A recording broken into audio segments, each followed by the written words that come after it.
All right, if I can get everybody's attention real quick. We are joined up here by Phoenix International Raceway President Brian Sperber and four-time Sprint Cup Series champion Jeff Gordon. Jeff's a four-time winner at Phoenix, 3 times in NASCAR sanctioned competition, and Brian's got a really special announcement to make about our November race at Phoenix. Great. Well, thank you, Zach. Gosh, you know, it's not every year that an icon in our sport announces that this will be his last full-time year behind the wheel of a car that's made so much history in our sport. And so knowing that by the time November 15th and the Quicken Loans Race for Heroes 500 comes around, we'll be down to just 2 more races, Jeff. And so we knew that we had to really step up and put together a celebration that the fans and everybody that cares about this sport so much could participate in to recognize and to celebrate Jeff's amazing career, both on the track and off the track. And so with great honor and privilege today, I'm happy to announce that for November 15th, for the Quicken Loans Race for Heroes 500, Phoenix International Raceway will be known as Jeff Gordon Raceway. So we're very, very excited, and this program is not just the changing of the name of the racetrack, that we wanted to create an opportunity for fans to participate in this celebration. And so we also will be issuing that day 24,000 limited edition trading cards, and you see a version of that just over on the left side of the stage here. And so the fans will have an opportunity to get this limited edition trading card set for those that were there and got to see Jeff's race at Phoenix. We also wanted to support Jeff's efforts charitably as well. And so we've got a whole charity initiative that will start actually today, Jeff. We're going to ask you to sign this one-of-a-kind hood that commemorates the Jeff Gordon Raceway event, and that will be auctioned off for charity. The proceeds will go to support Jeff Gordon Foundation and Phoenix Raceway charities. And we also want fans from around the world to have an opportunity to join us in this celebration. And so there'll be a whole digital online program where fans will be able to post their favorite moments of Jeff's career. And it'll be 24 moments of greatness, which we'll unveil as we come into the race. And so, you know, we couldn't be more excited about this. You know, as a fan myself, it's hard to believe, Jeff, that we're winding down your amazing, amazing career. And it's even hard for me to comprehend the impact that you've had, not just on track, which goes without saying, but what you've done for this sport. And I think all of us thank you for your amazing career, and we're looking forward to November 15th and celebrating with you. Well, I certainly am too. Thank you, Brian. Thank you to everyone at PIR. I mean, I've always enjoyed, you know, racing at this your facility. Even prior to NASCAR, it meant a lot to me, you know, to compete there and get a chance to win there. And over the years, you guys have been amazing to work with. And this has been a very special year, especially as it relates to the fans and the tracks. And you guys just took it to a whole nother level. So thank you very much. I'm really honored. That's special. I know that's not an easy task. It took a lot to pull that off, and all the things that you're doing with the fans for that weekend, for me, for our team, and for the charity. Thank you so much. So, yeah, I'm very much looking forward to that race, and no pressure or anything. I think I'm going to have to step it up at that one. All right. And we'll go ahead and open it up for questions. We'll start right here in the middle, in the blue shirt.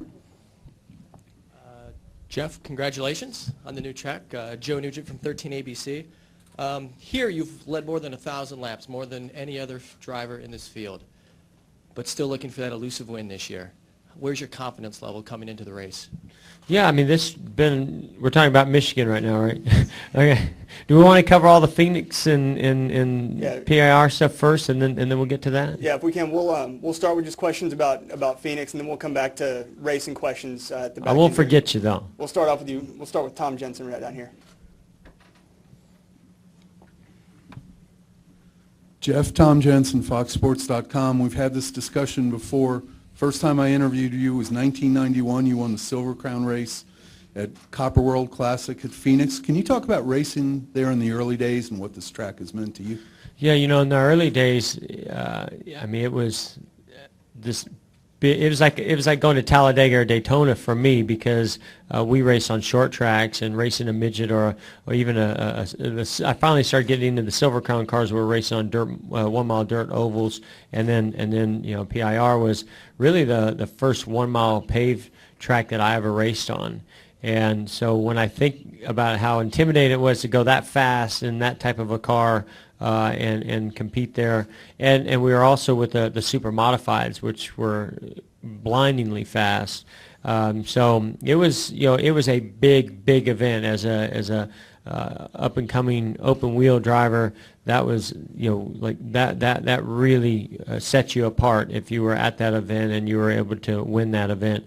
It really was a huge notch in your belt for your career in the stats. And so to go there and win that race was huge for me, and it definitely was one of those big milestones and stepping stones for me in my career in the early stages. Come right down here. Jeff, John Oriovitz, ESPN.com. Phoenix is obviously a really critical race in the chase. It's going to determine the Final Four. Just how much more meaningful would it be for you to be in the mix, to be going for that Final Four at Jeff Gordon Raceway? Yeah. Well, we know what went on there last year, so we know how wild and crazy and dramatic that things can be, especially this year when I think of pit strategy and how it's playing out. Phoenix has really been big on pit strategy and those restarts being so crucial. And so, I look forward to that, and I hope that we're in that battle so that we can not just go there to try to win at the Jeff Gordon Raceway, but to make it meaningful for the championship and to go win that championship in Homestead. So it's become a very crucial and important race.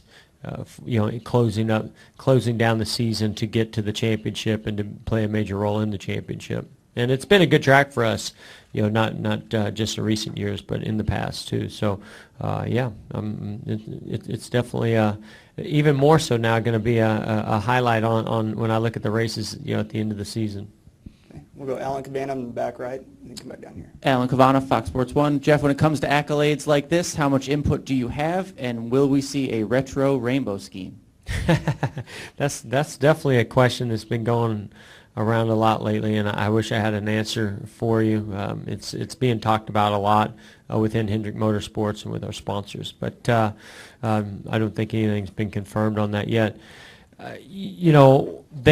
They came to me and I was overwhelmed. I was like, are you really? Are you serious about this? That's amazing. Just the fact that they thought of this and were willing to do this was really meaningful to me. So of course I jumped on board right away with yes. The only input I had, I think they had 3 different logos that they asked my opinion on which ones I like. So the one you see, I think, is the one that I picked. Okay, good to know.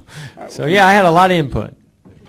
We'll come down here to the left and then back to Kenny Bruce. Yeah, Jeff and Brian, I'm a little confused. Is this track now named after you forever, or is it for the day? Yeah, no, it's forever, right, Brian? We're going to have to negotiate that one. How about if I win? All right, let's do that. We'll negotiate in Victory Lane. It's for the day. Yeah, it is. It's if you imagine like a Keys to the City type. I It's was going to ask after that, yeah. if it was forever, would that be your greatest accolade, Jeff? Yes. And people call when you think of what's going to stand out in your career and things, that would be it. Yes. So I'm thrilled for it to be for one day. And if I win, maybe we can talk about it some more, Brian. We'll go to Kenny Bruce down here in the middle. For the right price, anything's possible. Well, now you're talking my language, Jeff. Kenny Bruce with NASCAR.com. For Brian, a couple of quick things. Is Jeff's likeness going to appear anywhere on the trophy? And how much of an undertaking is it to do something like this? It's got to be more than you just going to slap his name on it for the day. Yeah, that's true, Kenny. It's a really kind of a broad program, and so we started thinking about what we should do to recognize Jeff's career. We wanted to make this as broad as possible, and so that the fans that were on site could have an opportunity to celebrate with us, that fans from around the world. Because we feel like Jeff's career is so much more than the amazing track record that he had behind the wheel, that he's just had a huge impact on the sport and on American sporting culture in general and probably beyond. And so we really wanted to try to rise to that occasion to put together a celebration and an acknowledgement that would be on par with what we feel like he's done for NASCAR and for the sport of motor racing. And so, yeah, I mean, there's a whole range of things that we've been working on to try to do that. And you see some of it here today. The trading cards, there's some commemorative items that will be available on sale through the Fanatics website. You know, the charity component, you know, Jeff's always been very big-hearted about giving back, and so we want to support him with that. And hopefully we're going to be able to raise a lot of money this year through the Jeff Gordon Raceway program, and just reaching as many fans as we possibly can to draw them in, bring them in, and join with us to acknowledge and celebrate Jeff's amazing career. A couple of questions down here to the right. Matt Weaver, AutoWeek.com. Jeff, we've seen a lot of impressive tributes to you over the course of the year so far, and certainly I think this is near the top. But lightheartedly, have we jumped the shark, and how can teams maybe try to top Jeff Gordon Raceway? Yeah, this is going to be tough. Yeah, that's why I say it's been a very special year to start the season off. And I knew the first half of the season that, you know, it would be sporadic as far as what tracks you know, do, because most of them I'm coming back around the second time, and you know, as we get closer to the end of the season, you know, I felt like some things would possibly ramp up, but you know, when I think of what some of the tracks have done, with, you know, on the 24th lap, you know, the towels with the fans on, you know, 24th lap, and then some of the different signage and things around the tracks. It's been really overwhelming, and you know, so when I first showed up to the tracks and saw, say, a 24 in the grass at some of the mile and a halves and certain tracks or on the walls, I was like, you know, really put a big smile on my face. It was very cool. Never did I think any of them were going to be, you know, named Jeff Gordon Raceway for a day. So this is definitely, and I don't know. I hope this has been fun for the tracks to be a part of, to have sort of a friendly rivalry among one another. And I know as we get closer down to Homestead, Brian's just now taking it to the next level, and it's definitely he's leading the pack. So he's just put the pressure on him, and that's very cool. I'm very pleased and thankful, because you know, I really want to focus as much as I can on the competition and you know, trying to win races and battle for this championship. It's been a bit of a tough start for us as far as that's concerned, and I need more than anything now to be able to just stay focused on that. So that puts, to me, more pressure on the tracks to engage the fans in a way that there is a celebration, that there is a lot of fun and exciting things happening around that, and hopefully on the track I can give them what they came to see, which is a great performance and hopefully a win. We'll do a couple more. We'll go Brant and then finish up right down here. Brant James, USA Today Sports. My question sort of along that line. Have you guys been pitched anything, any sort of tribute idea that was so over the top, albeit probably very flattering, that you had to respectfully decline or try to talk them back? You have to talk to John Bickford or John Edwards about that. I don't remember anything that stood out to me that was an absolute no, that was over the top, but it's possible maybe it got to them and never got to me because it was so over the top. I'm not familiar with that. Yeah. We'll go right down here in the middle row here. This obviously is really cool, but do you have any regrets at all about your retirement, thinking maybe it's not time, or is it time? No, I mean, I'm very, you know, content with the decision, especially after announcing the Fox deal. You know, that's something that I was working on, and you know, now that we've got that done, you know, it gets me excited about going to the racetrack next year and covering the races, still being involved in the sport that I love so much, I'm so passionate about, but doing it from a different perspective. You know, so my schedule and what I'll be doing in the future is all starting to kind of come together, and I'm going to be really, really busy, and it's with doing things that I enjoy. And no, you know, I mean, I've been thinking about this for a number of years. Last year was amazing, you know, to compete at that level and be really, in my opinion, a championship caliber team. winning races. And this year has been slightly disappointing on that front, but it's a long season. We have more to come, and our team's working really, really hard to get where we were last year, by the second half of the season. So, and I think it's still very, very possible. And that, to me, would be the ultimate, would be to close out this season with things like what's happening at PIR, and also, with the fans, the support that they're giving me, and then to be able to reward them and my team and myself with spectacular finishes and still competing at the highest level. Nothing would make me happier than stepping away in Homestead, and having that type of a season. Okay. And check that. We'll do one final one on the camera on the right here. Matt Edwards, NBC Cincinnati.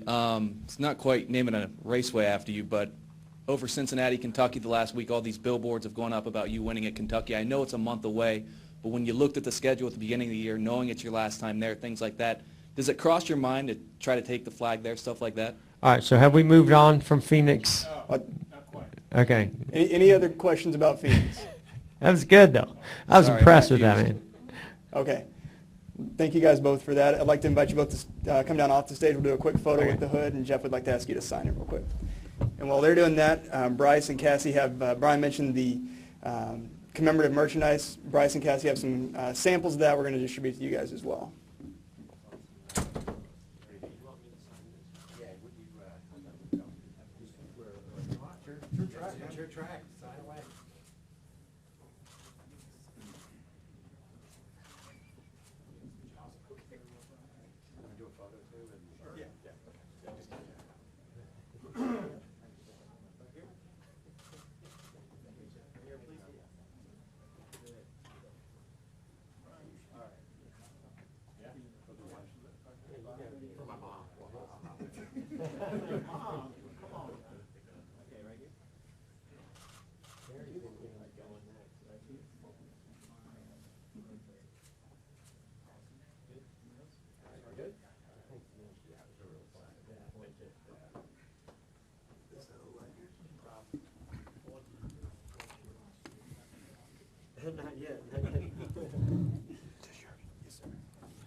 Okay. Well, they went to the bullpen to get me, the old left-hander here. But anyhow, I just want to take a few seconds here to congratulate Phoenix International Raceway. What an honor, and much deserving honor for Jeff Gordon. I look forward to that event out there for sure. And Jeff, certainly as the season continues to unwind, you're going to have more of these, the way that you and your team are handling these is just exceptional. So congratulations on behalf of NASCAR as well. We'll take questions now for Jeff Gordon, as there's a race to be run out here this weekend, and I think he's interested in getting to victory lane. So well, I'll handle the let's handle the man back here, my man Joe, and then my man in the red, and then we'll go to Kenny Bruce. Go ahead, Joe. All right, so as far as Michigan, yeah, this is a track that certainly after how we performed last year, and just a track that I've enjoyed over the years, a lot. I love it. I've always said this. I love the transitions. I love the speeds. I love the big sweeping corners. And the challenges that this track presents to a driver. You can move around, and the groove's starting to get wider and wider each time we come here. So, yeah, I definitely have confidence with the type of season that we've had so far. It's great to come to a place like Michigan. We were fast in practice. It looks like we're going to get a chance to qualify, so I'm looking forward to seeing what kind of laps we can lay down in qualifying and regain that confidence that we need, not just here at Michigan but everywhere, to go out there and compete for wins. And like I said, the team is working extremely hard to make those improvements, give me what I need to go out there and have confidence, and that's really, to me, what we've been lacking a little bit of. It's just the performance has not quite been there, the confidence has not quite been there, and it all comes together when you have those things, and it doesn't happen overnight, but one race can make a huge difference in getting you back there, and I think this is definitely a track that can do that for us. Yeah, thank you. And then Kentucky, Kentucky's that one track I've not won at yet, so it's a track that's definitely very high on my list, especially in this final year. I don't have any plans to come back to Kentucky to race in the future, so I've got one shot at it, and we've been close. I think we've had some cars there capable of winning, and we hopefully can go there and take it to that next level and complete the every track. That's certainly a huge goal of mine when I get asked about what tracks are high on my list this year of wanting to win at. Kentucky always comes to the top of my list because I've never won there before, and I'd love to complete that. Do you like that ruggedness of it? A lot of the guys out there couldn't decide how it's kind of rough. I'd prefer a smooth track, but it doesn't matter as long as we go there and can win. I've heard they've made some change there to try to make the front straightaway smoother, but the front straightaways never really bothered me. I mean, we bounce around, but it's the corners, where you want it to be smooth, and the corners aren't bad when the car gets loaded up. There's one spot getting into 3 that's pretty tough, and then when you get back in the throttle off of 4, that's a little bit tricky. But I like those challenges that are in a track, can separate you from the competition somewhat. All in all, I've liked the track. I've liked the challenges of the track. Kenny Bruce, I think you had a question. Then we'll go to Tom, and then next. Kenny Bruce with NASCAR.com. Jeff, last week at Pocono, you sounded a little frustrated on the radio at one point when Alan was talking about coming in. Is that more just your frustration getting the best of you at that point, or what exactly was going on? That's intense out there. It's we had a car far better than what we finished, and so I would say a little bit of build-up with the type of season that we've had so far. It seems like every time we have a car that's capable of either winning or running the top 5, some circumstances come about that take us kind of out of that, and that's frustrating. And when you're in the closing laps of a race, or coming down to kind of the final pit stops, and you're making choices and decisions, you're not always going to like those decisions, and you have to play a role in it. And at that point, I think both Alan was frustrated and I was frustrated. I mean, the restarts weren't going great. We took a risk on a pit strategy, and the caution came out that blew that strategy, and that put us back. We saw how tough it was to pass, and track position being really, really important, especially in that final run.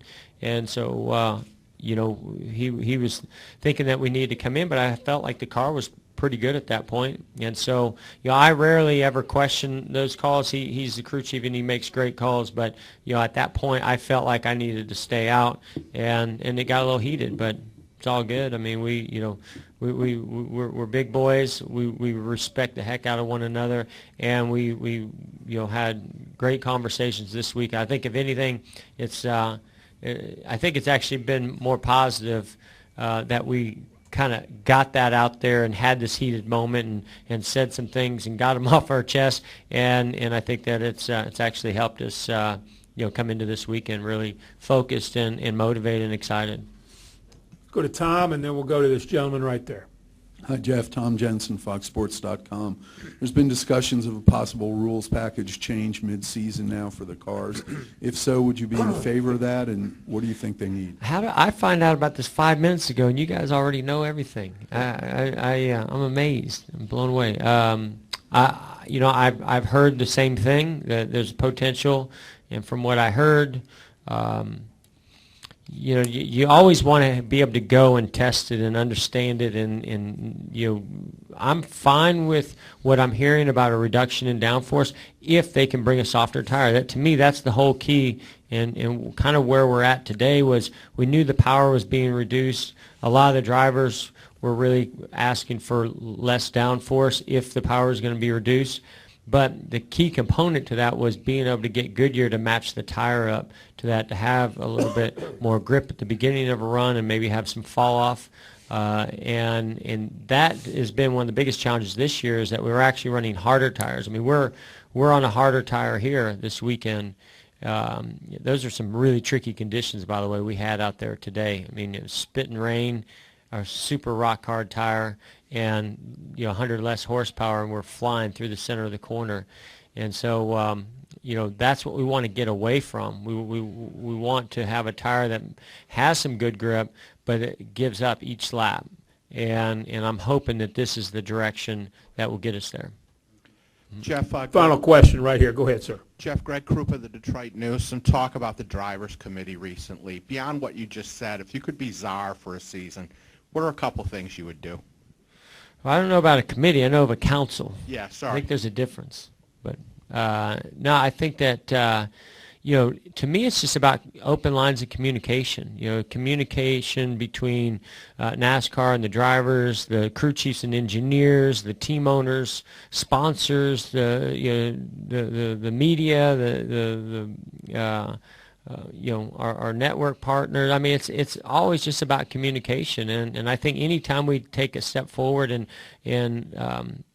getting those ideas and thoughts, whether they're on paper or open dialogue in a room, it's awesome. And I really loved that meeting that we had in Dover, because I feel like everybody was expressing their opinions, and it kind of goes back to what we were just talking about. One of those thoughts was about I don't think any of the drivers really want reduced horsepower, not many of them, but we get it. We understand there's some cost savings there that the teams are looking for, and more power you make, the more difficult it gets to run engines for long periods of time without the cost getting really high. So if that's the way we're going to go, then what we want is the same as what everybody wants. We want more passing, more lead changes, 3-wide racing. And how you get that is by communicating and using the technology that's at our disposal now to benefit the racing. And the only way we're going to do that is all working together. So I like the direction we're headed. Yeah, thank you very much. Thank you. And congratulations on the announcement from Phoenix, and good luck this weekend.